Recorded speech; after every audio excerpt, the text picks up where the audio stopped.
Assalamualaikum warahmatullahi wabarakatuh. Berjumpa kembali di channel Keluarga Misterius.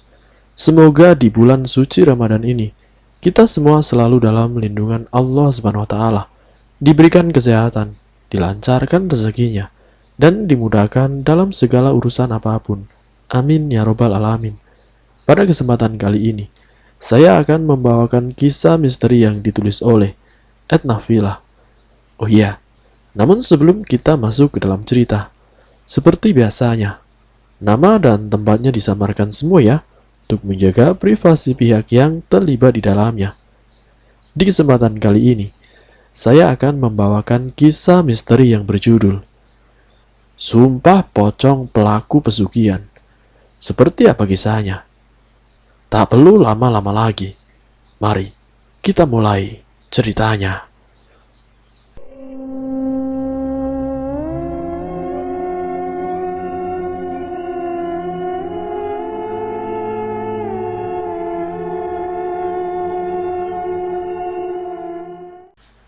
Untuk cerita kali ini, ada sebuah kisah tentang sumpah pocong yang dilakukan oleh sang pelaku pesugihan lantaran ia tidak mengakui kalau dirinya ini melakukan ritual pesugihan. Para warga meminta agar orang tersebut untuk melakukan sumpah pocong sebagai pembuktian jika ia bukan pelaku pesugihan. Sebut saja namanya adalah Pak Jaya, orang yang akan melakukan sumpah pocong karena melakukan ritual pesugihan, dan salah satu saksi yang mengetahui bahwa apa yang sebenarnya dilakukan oleh Pak Jaya adalah Pak Hendra. Pak Hendra yang secara tidak langsung mengetahui siapa sebenarnya Pak Jaya. Namun untuk membuktikan apakah benar Pak Jaya itu adalah pelaku pesugihan atau bukan, maka dilakukanlah sumpah pocong. Saat itu beberapa warga cemas dan khawatir dengan apa yang sering terjadi di kampungnya.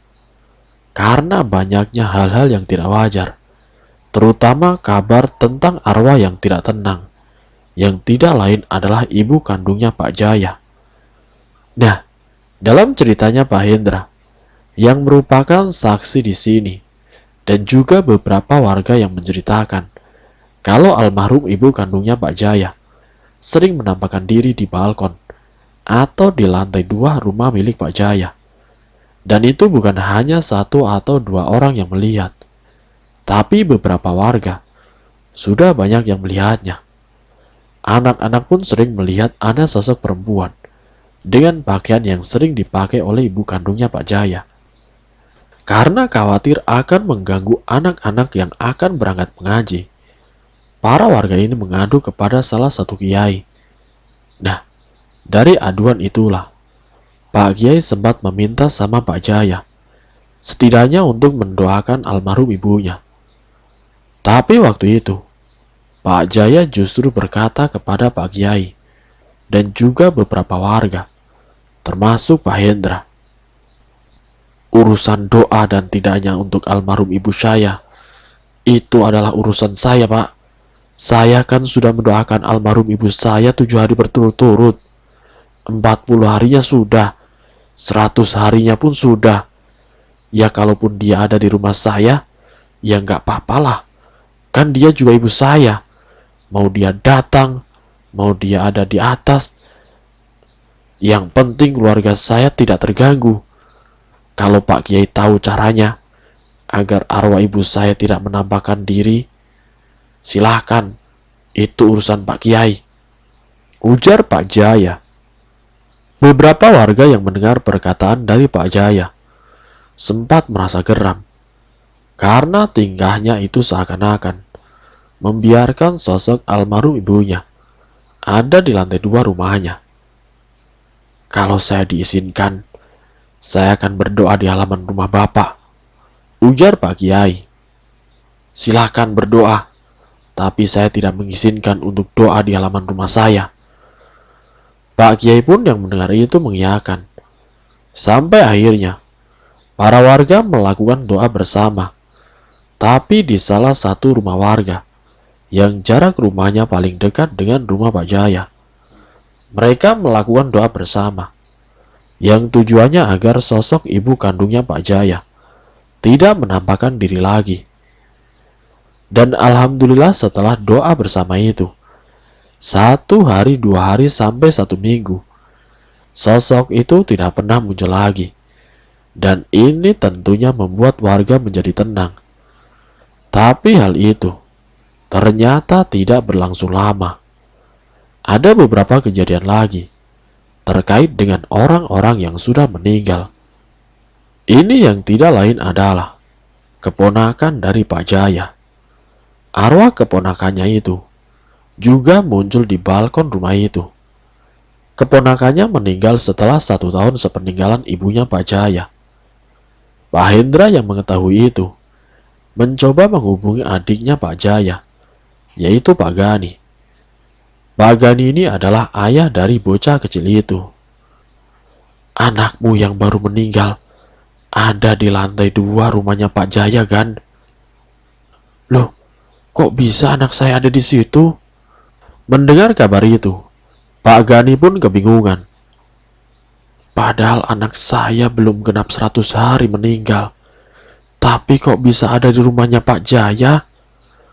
Padahal jarak rumah kami jauh loh." Lalu kemudian, mendengar kabar itu, Pak Gani pun menelusuri kejadian itu melalui beberapa praktisi bersama dengan Pak Hendra. Mereka datang ke salah satu ahli kebatinan dan menjelaskan tentang meninggalnya anaknya Pak Gani.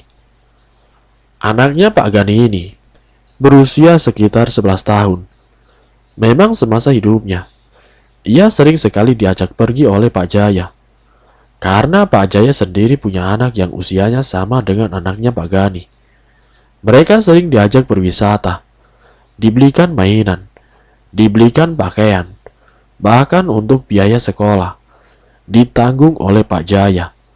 Karena Pak Jaya terbilang orang yang sukses, sedangkan Pak Gani hanya seorang pedagang kecil di pasar. Tapi di sisi lain, kebaikan dari Pak Jaya ini membuat anaknya Pak Gani sempat sakit-sakitan selama 3 bulan lamanya. Pak Gani mengira kalau anaknya sakit karena kecapean. Saat sakit pun sering dijenguk oleh Pak Jaya. Bahkan biaya perawatan di rumah sakit ditanggung semua oleh Pak Jaya. Pak Gani sama sekali tidak pernah berpikir yang aneh-aneh. Pak Jaya sendiri masih saudara kandungnya. Jadi mana mungkin akan berbuat yang tidak-tidak. Pak Jaya pun juga selalu berperilaku baik. Bahkan sering mengasih uang secara langsung kepada Pak Gani untuk keperluan anaknya ketika di rumah sakit maupun untuk keperluan pribadi. Sampai 1 bulan anak itu sakit, tapi ia masih bisa sekolah. Sakitnya masih bisa ditahan. Namun setelah 1 bulan lebih, anak itu benar-benar ngedrop. Ia harus dirawat di rumah sakit. Kurang lebihnya hampir 1 bulan. Nah, setelah 2 bulan mengalami sakit, yang dimana di bulan ketiga ini, fisiknya semakin melemah. Tubuhnya kian kurus, karena untuk mengunyah makanan saja, tidak ada tenaga. Pak Gani yang tidak ingin menyusahkan Pak Jaya, Pak Gani pun memutuskan untuk membawa anaknya. Dibawa pulang ke rumah. Nah, saat di rumah itulah banyak kejadian yang janggal. Memang ketika sepulang dari rumah sakit, anaknya ini sudah terlihat sangat kurus. Disuruh makan sangat susah sekali. Jadi keadaannya semakin melemah. Sampai anak itu hanya bisa terbaring lemas di atas ranjang. Para tetangga pun banyak yang menjenguk dan menyarankan agar kembali dibawa ke rumah sakit. Tapi kembali lagi, karena Pak Gani bukan orang yang punya. Dia sadar diri. Dia tidak mau menanggung hutang kepada Pak Jaya terlalu banyak. Alhasil dengan terpaksa, ia merawat anaknya di rumah dengan seadanya. Sementara dengan Pak Jaya, sering datang ke rumah, ngasih makanan maupun uang. Bahkan Pak Jaya menyuruh agar Pak Gani membawa anaknya ke rumah sakit kembali. Tapi Pak Gani tetap tidak mau. 1 minggu dirawat di rumah. Setiap malam anak itu selalu mengigau dan menyebut nama Pak Jaya. Pak Gani kala itu masih berpikir positif. Mungkin karena seringnya diajak pergi dan main bersama Pak Jaya. Namun setelah kejadian itu, ada beberapa kejadian yang lain terkait dengan Pak Jaya. Tiba-tiba anak itu kepengen tinggal di rumah Pak Jaya. Sampai akhirnya Pak Gani mengiyakan demi kesembuhan anaknya. Waktu itu Pak Gani dengan istrinya sempat tinggal di rumahnya Pak Jaya selama kurang lebihnya setengah bulan. Dan kondisi anaknya pun sudah mulai membaik. Ia sudah mau bermain dengan anaknya Pak Jaya yang seumuran dengannya. Karena kondisi anaknya yang sudah membaik, Pak Gani pun mengajak anaknya kembali pulang ke rumah. "Nak, ayo kita pulang. Kita tidak bisa tinggal di sini terus. Ini rumahnya Pak Ade kamu, bukan rumah kamu. Rumah kita kan ada di desa sebelah. Tidak enak kalau kita tinggal di sini terus," ujar Pak Gani. Namun permintaannya Pak Gani itu ditolak oleh sang anak. Anak itu tidak mau pulang sampai Pak Jaya dan juga istrinya bersuara. "Sudahlah Gani, biarkan saja dia tinggal di sini." "Iya, gak apa-apa. Dia tinggal juga kan sama Pak Ade budenya. Anggap saja rumah sendiri," ujar Pak Jaya dan juga istrinya. Lalu kemudian, Pak Gani dan juga sang istri memutuskan untuk balik ke rumah. Sementara anaknya tetap tinggal di rumah Pak Jaya. Nah, selama 3 hari itu, Pak Gani belum menjenguk anaknya. Lantaran ia sibuk bekerja. Selang 1 minggu lamanya, Pak Gani mendapat kabar kalau anaknya jatuh sakit lagi. Saat itu juga langsung dibawa ke rumah sakit. Di rumah sakit selama 4 hari. Dan selama itu setiap malamnya, anaknya selalu mengigau tentang Pak Jaya. Banyak kata-kata yang keluar dari anak itu, walaupun dalam keadaan tidak sadar.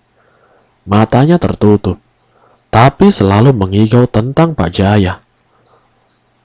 Singkat ceritanya, setelah 1 minggu dirawat di rumah sakit, tepat pukul 1 dini hari, anak itu tiba-tiba ketakutan dengan mengucapkan kata Pak Jaya. Sembari anak itu meminta ampun, ampun dan ampun. Dan tidak berselang lama, dari ketakutan itu, anaknya Pak Gani seketika itu juga tiba-tiba meninggal dunia. Setelah mendengarkan cerita dari Pak Gani terkait dengan meninggalnya sang anak, Pak Kiai berujar, "Mungkin meninggalnya anakmu itu bisa dibilang wajar bagi kamu, tapi tidak wajar bagi saya. Karena kalau anak yang sakit pada umumnya, dia tidak akan mengigau setiap malamnya. Kalaupun mengigau, tidak sampai ketakutan dan berkata ampun-ampunan. Bisa jadi ada sesuatu yang tidak beres. Kita harus menelusurinya. Sebenarnya ada apa dengan meninggalnya anakmu? Karena yang ku dengar kabar dari Pak Hendra, anakmu itu ada di lantai 2 rumahnya Pak Jaya. Mungkin karena dia dulu sering tinggal di situ. Tapi ini bukan soal itu saja. Beberapa hari kemarin, para warga sekitar yang tinggal di dekat rumahnya Pak Jaya mengadakan doa bersama untuk mendoakan almarhum ibunya sampean." Jelas Pak Kiai panjang lebar. "Doa bersama? Doa bagaimana maksudnya Pak Kiai?" tanya Pak Gani. "Beberapa minggu kemarin, para warga mendoakan almarhum ibunya sampean yang sering meresahkan warga sekitar karena ibunya sampean sering menampakkan diri di balkon lantai 2 rumahnya Pak Jaya. Nah, ini bisa jadi ada kaitannya dengan meninggalnya anaknya sampean. Coba sampean ingat-ingat. ibu sampean itu meninggal bulan apa? Saya khawatir kalau ini ada kaitannya dengan tumbal sedara. Kemungkinan di balik kesuksesannya Pak Jaya itu ada campur tangan dengan iblis. Ya, semacam melakukan pesugihan. Tapi bagaimana mungkin Pak Kiai? Kakakku ini ahli ibadah. Dia juga rajin sholat serta sedekah. Bagaimana mungkin dia melakukan pesugihan? Dia juga sama keluarga baik Pak Kiai. Kenapa Pak Kiai sampai nuduh kakak saya sebagai pelaku pesugihan? Ujar Pak Gani yang tidak terima. Begini Pak Gani, mungkin sampean tidak percaya dengan apa yang sampean dengar saat ini. Tapi Pak Hendra lah yang sudah mengetahui siapa sebenarnya Pak Jaya. Saat itu juga, Pak Hendra menjelaskan kepada Pak Gani. Begini Pak Gani, ini tidak hanya terkait dengan anaknya sampean yang sering mengganggu para warga, yang menampakkan dirinya di lantai 2 rumah milik Pak Jaya. Tapi di sini, saya ingin menjelaskan, saya ingin bertanya secara langsung kepada sampean. Selama sampean tinggal setengah bulan di rumahnya Pak Jaya, ada tidak hal-hal yang aneh menurut sampean? Mungkin ada kamar kosong, atau mungkin bau harum kembang melati, kembang mawar, atau berkaitan dengan sesaji? Tanya Pak Hendra. Memang di setiap ruangan rumah itu baunya harum sekali. Tapi saya berpikir mungkin itu disemprotkan oleh parfum. Bagi saya itu hal wajar. Kalau terkait kamar kosong, saya juga tidak tahu. Jawab Pak Gani. Sebelum ibumu meninggal, sampean tahu kabar yang dialami oleh Pak Jaya tidak? Tentang usahanya yang bangkrut. Dulu dia sempat mengeluh. Tapi yang perlu sampean tahu, dia sebenarnya tidak bangkrut. Dia menggadaikan rumahnya dan juga sertifikat tanah milik orang tuanya juga digadaikan. Mungkin sampean tahu hal itu. Ujar Pak Hendra. Ya, kalau soal sertifikat milik ibu digadaikan sama Jaya, saya tahu. Alasannya kan buat nambah modal. Jadi bagaimana mungkin dia bangkrut? Dia kan bilangnya nambah modal. Dan memang usahanya lancar. Jawab Pak Gani. Iya, memang benar. Tapi saya yang satu profesi dengan kakakmu. Rumah yang ditinggali saat ini sudah hampir ditarik oleh pihak bank. Dia sudah tidak mengangsur hampir 6 bulan lamanya. Dia juga punya hutang ke relasi kerjanya sebesar hampir 700 juta. Lanjut Pak Hendra. Hah? 700 juta? Yang benar Pak Hendra? Kata Pak Gani terkejut. Iya benar, karena saya sendiri tahu, dan saya pun menjadi korban dari kakakmu.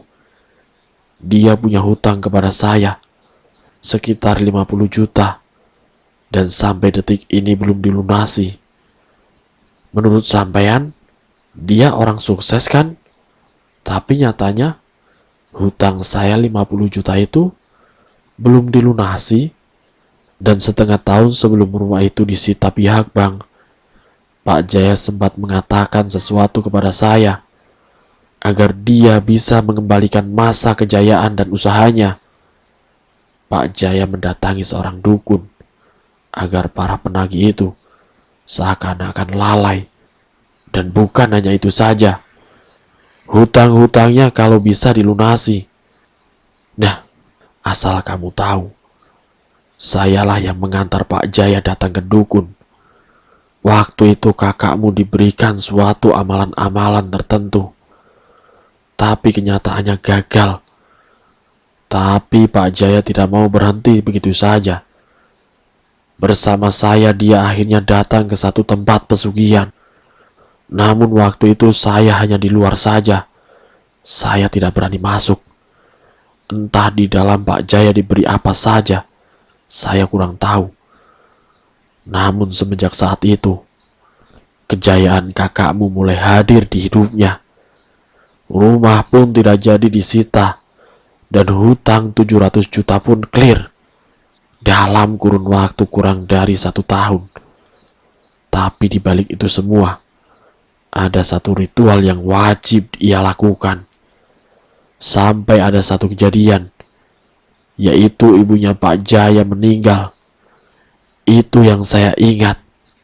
Setahun setelah dia datang ke dukun pesugihan, saya sangat yakin sekali meninggalnya ibu kalian itu sebagai syarat pesugihan Pak Jaya.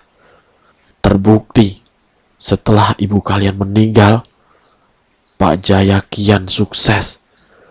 Tapi coba sebentar, diingat dulu Pak Gani, saat ibumu masih hidup, perilaku Pak Jaya kepada beliau bagaimana? Tanya Pak Hendra. Pak Gani pun menjelaskan kepada Pak Hendra dan juga Pak Kiai kalau perilakunya Pak Jaya kepada orang tuanya seperti layaknya anak yang berbakti kepada orang tuanya. Seluruh kebutuhan keluarganya, terutama ibunya, memang dicukupi oleh Pak Jaya.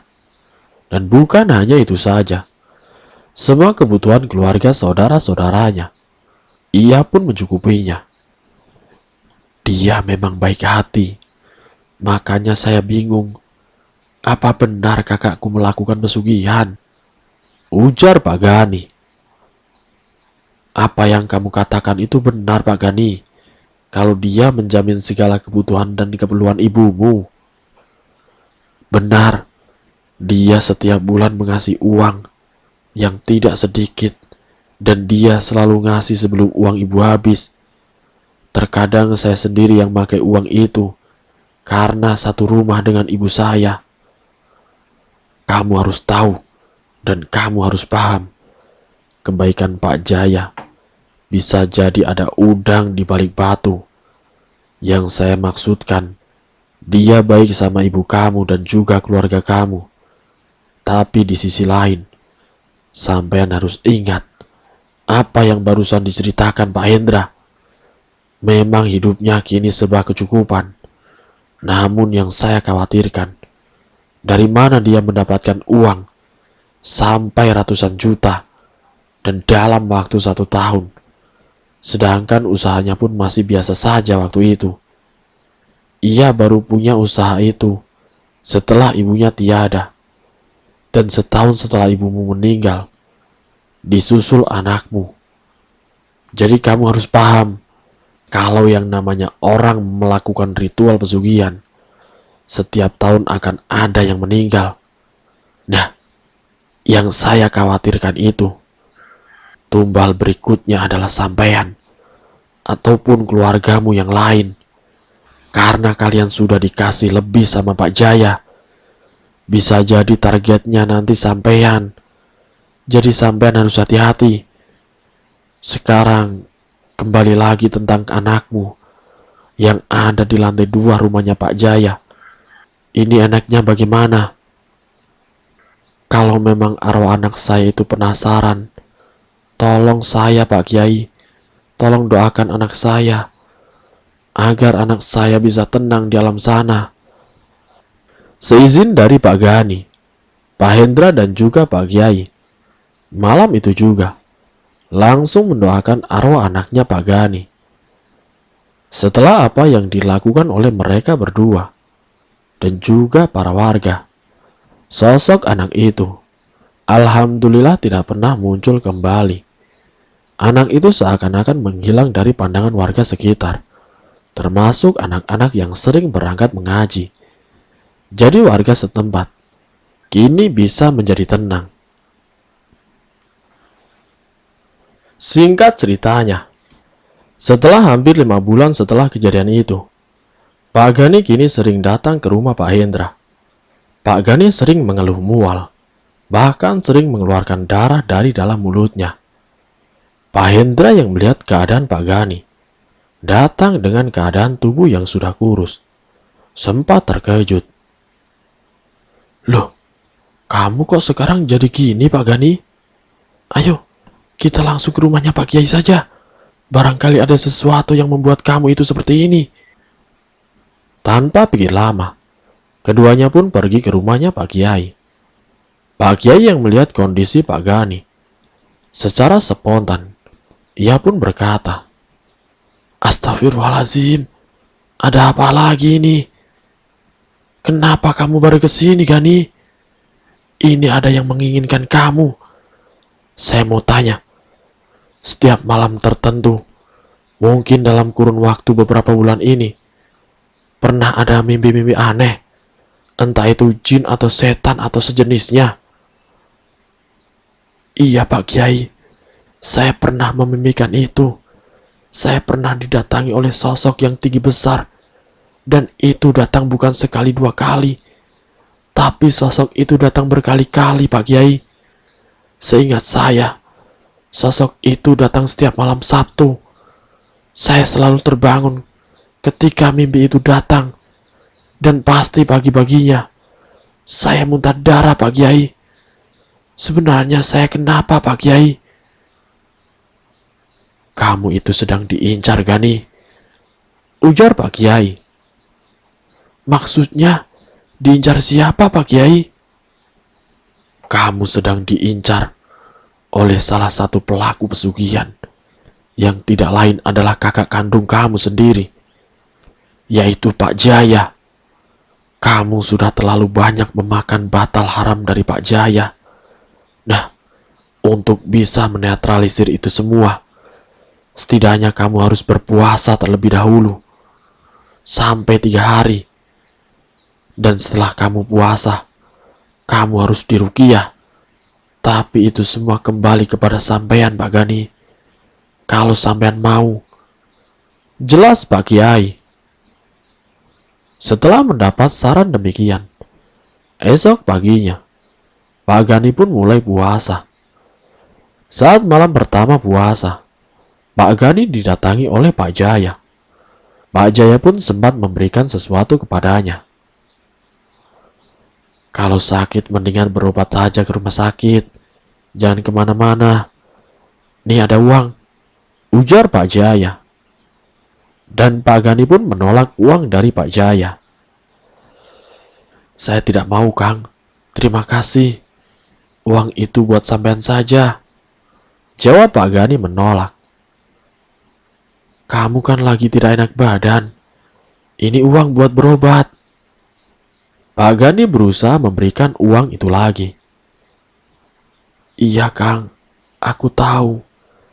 Cuma aku tidak mau merepotin kamu terus," jawab Pak Gani.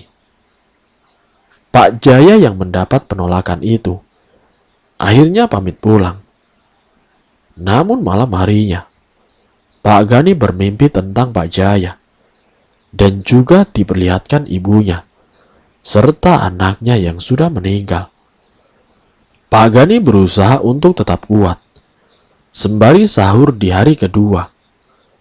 Namun setelah Pak Gani melakukan sholat hajat dan juga berzikir, tiba-tiba Pak Gani didatangi secara langsung oleh sosok hitam tinggi besar yang muncul tepat di hadapannya.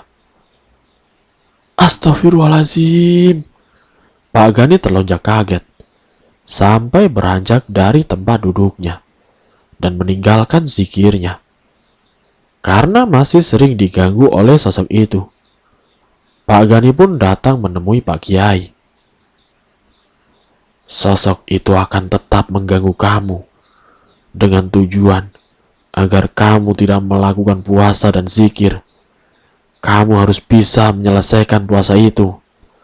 Setelah puasa itu selesai, nanti kamu harus diruqyah agar sosok itu tidak akan mengganggu kamu lagi," jelas Pak Kiai. Tepat di malam Jumatnya, Pak Gani lagi-lagi didatangi oleh sosok hitam tinggi besar. Tapi di sisi kanan maupun kirinya, samar-samar seperti ada tubuh manusia. Namun wajahnya tidak jelas. Sampai singkat ceritanya, setelah 3 hari puasa, Pak Gani ditemani Pak Hendra datang menemui Pak Kiai untuk membuktikan apakah benar Pak Jaya itu adalah pelaku pesugihan atau bukan. Selepas maghrib, Pak Gani pun segera diruqyah. Dan ketika diruqyah inilah kebenaran terkuak. Pak Gani dirasuki oleh sosok genderuwo yang mengaku suruhan dari Pak Jaya, dan Pak Gani harus menjadi tumbalnya. Pak Gani yang tengah dirasuki oleh sosok itu tidak tahu kebenarannya, tapi Pak Hendra dan juga Pak Kiai mendengar dengan jelas kebenaran itu. Sampai akhirnya, ketika ruqyah itu selesai, alhamdulillah kondisi Pak Gani tidak apa-apa, hanya jatuh pingsan saja dengan kondisi lemas. Tapi di sisi lain, sosok hitam besar itu yang mengganggu Pak Gani kini sudah terlepas. Alhamdulillah Pak Gani selamat dari tumbal. Beberapa hari setelah Pak Gani diruqyah, ada sebuah kejadian yang menimpa keluarganya Pak Jaya, yang tidak lain adalah anak yang seusianya dengan anaknya Pak Gani yang sudah duduk di kelas 1 SMP dikabarkan kecelakaan yang membuat anaknya Pak Jaya meninggal dunia di tempat. Saat itu juga Pak Gani datang ke rumah Pak Hendra menceritakan kalau anaknya Pak Jaya telah meninggal dunia. Pak Hendra meminta kepada Pak Gani agar datang ke rumah Pak Kiai terlebih dahulu sebelum datang ke rumahnya Pak Jaya. Mereka pun bertanya kepada Pak Kiai, sebenarnya apa yang terjadi dengan anaknya Pak Jaya, Pak Kiai? Tanya Pak Gani. Begini, jika Allah berkehendak, tidak ada yang tidak mungkin. Sosok hitam besar yang merupakan sosok genderuwo itu yang menginginkan kamu, Pak Gani. Tapi alhamdulillah, kamu masih diberikan keselamatan dan juga pelindungan. Namun sosok itu tetap meminta tumbal nyawa. Nah, karena sosok genderuwo itu tidak bisa membuat kamu meninggal, maka keluarga pelaku itu sendiri yang harus menanggung tumbal itu sendiri. Jelas Pak Kiai. Setelah mendapatkan penjelasan seperti itu, akhirnya mereka bertiga langsung berangkat ke rumahnya Pak Jaya.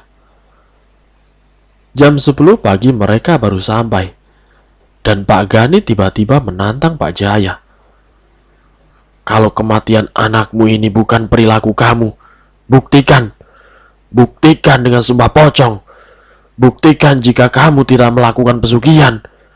Karena yang aku tahu, di sini ibuku, anakku, dan sekarang malah anak kamu sendiri yang meninggal dunia. Dengan keadaan yang tidak wajar seperti ini tidak lepas dari apa yang sudah aku alami kemarin-kemarin, ujar Pak Gani yang tersulut emosi. Ada apa ini, Gani? Kamu kenapa? Kenapa kamu tiba-tiba ngomong seperti itu? Ujar Pak Jaya. Aku sudah tahu semuanya. Sampean sebenarnya akan menjadikanku tumbal, kan? Ujar Pak Gani. Jangan ngawur kamu, Gani, kata Pak Jaya. Ah, tidak usah berbelit-belit. Sampean ini pelaku pesugihan, kata Pak Gani. Kamu jangan asal nuduh, Gani. Mana buktinya? Aku ini lagi berduka. Anakku sedang meninggal. Kamu datang-datang, bukannya mengucapkan bela sungkawa, justru malah menantangku untuk sumpah pocong. Maksud kamu itu apa? Ujar Pak Jaya. Kalau sampean bukan pelaku pesugihan, buktikan sekarang juga, tantang Pak Gani.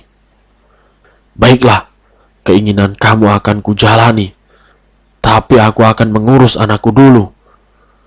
Ucapan itu pun didengar oleh Pak Kiai dan para warga yang bertaziah. Saat itu anaknya Pak Jaya yang baru pulang dari rumah sakit, karena jenazahnya sempat dibawa ke rumah sakit terlebih dahulu, dan baru sampai rumah pukul 11 siang. Dan jenazah pun dimakamkan setelah zuhur, sekitar jam 1 siang. Singkatnya, setelah acara pemakaman selesai, sumpah pocong itu pun segera dilakukan. Banyak warga yang menyaksikan keadaan Pak Jaya yang sudah dikafani menjadi pocong. Istrinya Pak Jaya yang melihat suaminya akan melakukan sumpah pocong hanya bisa menangis, termasuk keluarga besarnya. Pak Kiai yang memimpin sumpah pocong itu untuk membuktikan kalau Pak Jaya bukan pelaku pesugihan. Namun sebelum sumpah pocong itu dilakukan, Pak Kiai pun sempat bertanya, "Apa kamu benar-benar berani melakukan sumpah ini?" Tanya Pak Kiai. "Saya berani, Pak Kiai." Pak Jaya sampai ditanya 3 kali, dan jawabannya tetap sama. Pak Kiai pun hanya bisa menghela nafas panjang. Dalam hatinya berkata, "Berani-beraninya dia menantang." Dan ketika baru beberapa saat dimulainya sumpah pocong, tiba-tiba Pak Jaya berteriak-teriak memberontak dengan mengucapkan kata ampun. "Ampun, ampun, ampun." Dan saat itu juga, "Saya mengakui kalau saya ini adalah pelaku pesugihan," ucap Pak Jaya bergetar. Saat itu juga, Pak Hendra, Pak Kiai, dan juga Pak Gani, dan juga para warga yang lain sempat meminta kepada Pak Jaya untuk melakukan tobat, kembali ke jalan yang benar. Lalu kemudian, Pak Jaya pun melepaskan semua kain kafanya. "Aku tidak akan pernah berhenti. Percuma aku berhenti. Kalaupun aku berhenti, aku akan jadi pengikutnya. Ini sudah sumpah janjiku kepada sesembahanku," ujar Pak Jaya. Pak Kiai pun hanya bisa menggeleng-gelengkan kepala, termasuk semua warga yang berada di situ. "Kalau kamu tidak bertaubat, silakan kamu pergi dari desa ini, Jaya," ujar Pak RT. "Kamu jangan bikin ulah di desa ini." Pak Jaya pun meminta kepada para warga, "Izinkan saya mengemasi semua barang saya, dan saya pastikan saya akan pergi meninggalkan desa ini selamanya." Saat itu juga, Pak Jaya langsung mengemasi barang-barangnya, sembari disaksikan para warga. Dan tidak ada 2 jam, Pak Jaya selesai mengemasi barang-barangnya, dan langsung meninggalkan rumah itu. Dari kesepakatan bersama, daripada rumah itu terbengkelai begitu saja, kini rumah itu akhirnya diratakan. Setelah beberapa hari semenjak Pak Jaya meninggalkan desa itu kian menjadi tenang. Singkat ceritanya, 3 bulan kemudian, Pak Gani mendapat kabar dari kakak iparnya, yang tidak lain adalah istri dari Pak Jaya. Ia mengabarkan kalau Pak Jaya meninggal dunia akibat kecelakaan tunggal. Tubuhnya pun sudah tidak berbentuk lagi, saking parahnya. Pak Gani yang mendengar itu, ia terkejut, tidak menyangka kakak kandungnya akan meninggal dengan cara yang sangat mengenaskan. Jenazah korban pun dimakamkan di desa di mana Pak Gani tinggal. Dan kini sekarang, keluarga Pak Gani, alhamdulillah masih baik-baik saja. Dan selesai. Semoga dari cerita ini bisa bermanfaat dan bisa kita ambil hikmahnya. Terima kasih untuk kalian yang sudah mampir di channel kami. Jika kalian tertarik dengan video kami, silakan tekan tombol like, share, dan komen. Tekan subscribe untuk mengikuti video-video kami yang selanjutnya. Wassalamualaikum warahmatullahi wabarakatuh.